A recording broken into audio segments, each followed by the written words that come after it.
Fala pessoal, beleza? Andei meio sumido esses dias, mas vamos lá, estou aqui novamente. Bom, hoje eu vou passar aqui para vocês um conceito muito importante no seu inventário florestal, que é a questão da altura dominante e as curvas de índice de sítio, tá? Primeiramente, o que a gente precisa entender é o seguinte: o que é a altura dominante? Nada mais é do que a média das árvores mais altas do povoamento, tá? E por que que esse critério, essa medida é muito importante? Deixa eu tirar o som aqui, beleza. Essa medida é muito importante porque, de maneira geral, a altura ela é reflexo das condições de solo e clima, né? Ou seja, das condições edafoclimáticas do local, né? E também da incidência de luz. A altura ela é muito pouco afetada pelos tratos silviculturais, como por exemplo o regime de desbastes, diferentes espaçamentos. Isso afeta muito pouco a altura. Esses fatores afetam mais o diâmetro ou circunferência e menos a altura. Então, sendo assim, a média das alturas mais altas no povoamento, né, a altura dominante, ela é um ótimo fator para se avaliar qual que é o potencial de crescimento daquele sítio, daquele solo, tá? Por isso que é feito então as curvas de índice de sítio com base na altura dominante, tá bom? É uma desvantagem, digamos assim, é preciso tomar muito cuidado no caso de florestas nativas, porque numa floresta nativa dificilmente você vai saber a idade daquelas árvores, tá? E sendo assim, a altura dominante, faltou aqui falar, desculpa, a altura dominante é a média das alturas mais altas numa determinada idade, tá bom?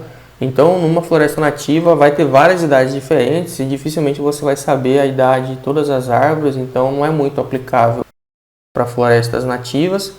E em florestas plantadas também é necessário tomar o cuidado quando é um povoamento onde você não tem muita informação do histórico de crescimento daquela área, tá bom?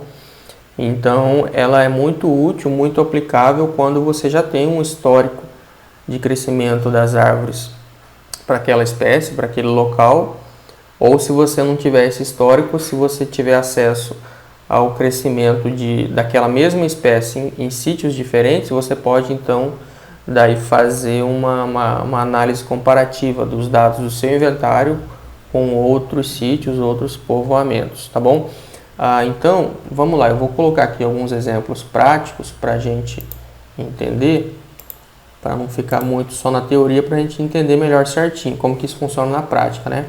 Aqui, ó, nós temos esse gráfico, vocês estão vendo aqui no eixo X, a idade em anos, e aqui no eixo Y, alturas dominantes, tá bom?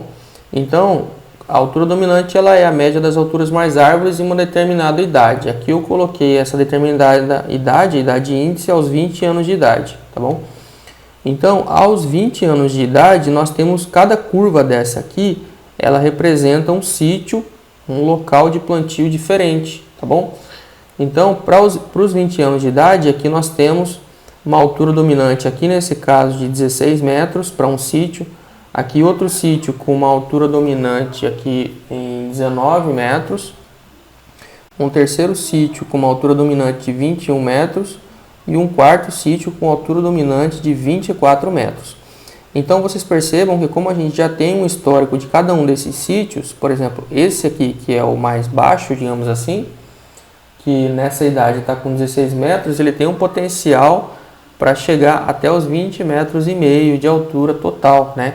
Ou seja, é como se no corte final as árvores elas vão ter no máximo essas alturas aqui, tá? Com base na curva de crescimento em cada sítio, tá? Hoje esse que está com 16 ele pode chegar até os 20,5. Esse segundo aqui que está com 21 ele pode chegar até os 24 metros. Esse outro aqui que está com o anterior estava com 19, chega até os 24. Esse terceiro que está com 21, chega até os 26,5. E esse que está com 24 metros de altura dominante, ele tem um potencial para chegar até os 30,5 metros de altura, tá bom? Isso quer dizer então que para essa idade índice, nós temos 4 sítios aqui com alturas dominantes que variam entre 16 a 24 metros, tá bom? isso representa aqui um aumento aí de 50% entre o menor até o mais elevado, que tem mais potencial, digamos assim, tá bom?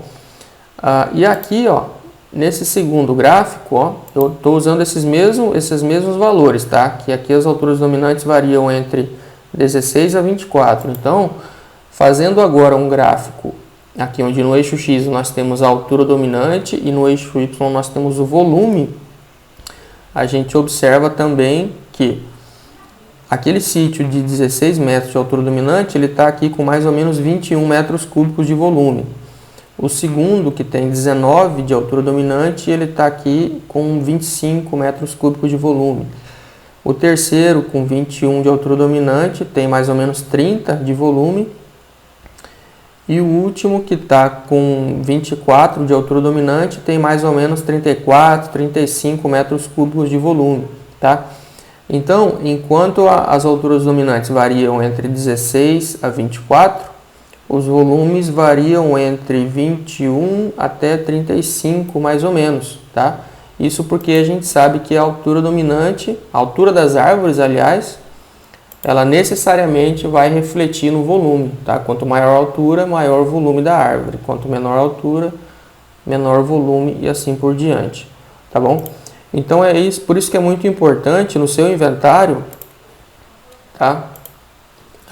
Dito isso, né, uma vez que a gente visualiza esses resultados nos gráficos, por isso que é muito importante no seu inventário, além das características qualitativas de circunferência, altura total, é muito importante também você determinar a altura dominante, tá? Porque ela vai te dar aí um argumento, um critério para você fazer uma estimativa de qual que é o potencial para aquele plantio, para que aquele plantio possa chegar, tá? Isso é muito importante em plantios que têm aí um ciclo mais longo, digamos assim, tá? Seja para serraria ou seja para qual for a finalidade do seu povoamento, a altura dominante é um fator muito importante a ser considerado, tá bom? De maneira geral, quando a gente faz um inventário florestal, tá? Os critérios que se tem para tomar a altura dominante um critério é você justamente verificar quais são as árvores mais altas da parcela e fazer a medição dessas árvores. E aí, com base na média dessas árvores mais altas, vou colocar aqui, vamos supor, 20% das árvores mais altas, tá?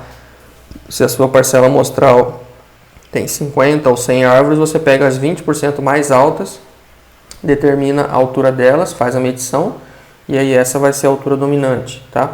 Um outro critério é as árvores mais grossas, tá? Em vez de pegar as 20% mais altas, você pega as 20% mais grossas, já que elas estão ali no mesmo espaçamento, com os mesmos tratos silviculturais. Se elas são mais grossas, subentende-se que elas sejam dominantes. Então, nessas 20% mais grossas, você determina a altura delas e aí você vai ter a altura dominante, tá bom? Então, basicamente é isso, esse conceito de altura dominante, e esses gráficos, essas curvas de índice de sítio são o potencial de crescimento de cada um desses povoamentos, tá bom, gente? Se ficou alguma dúvida, escreve aí nos comentários, tá? Espero poder contribuir mais uma vez com vocês e compartilhe se gostou, dê o seu like ou o seu dislike, belezinha? Valeu!